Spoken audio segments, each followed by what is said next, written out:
பிரபல தெலுங்கு நடிகர் நாகார்ஜுனாவுடைய இளைய மகன் அகில். இவங்க இப்போ அகில் அப்படிங்கிற திரைப்படத்துல ஹீரோவா அறிமுகமாகிறாரு.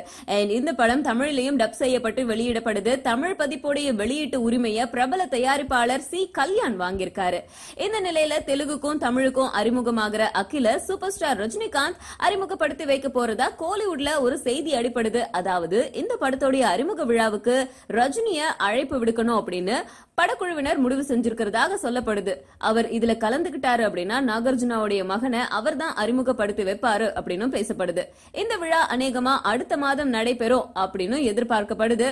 ரஜினி இப்போ கபாலி திரைப்படத்துல பிஸியா நடிச்சிட்டு இருக்காரு. அந்த படத்தை அட்டகத்தி பா ரஞ்சித் இயக்கிட்டு வராரு. ரஜினியோட ராதிகா ஆப்தே, தன்ஷிகா, ரித்விகா, கலையரசன், தினேஷ், கிஷோர் இவங்கெல்லாம் சேர்ந்து நடிச்சிட்டு வராங்க.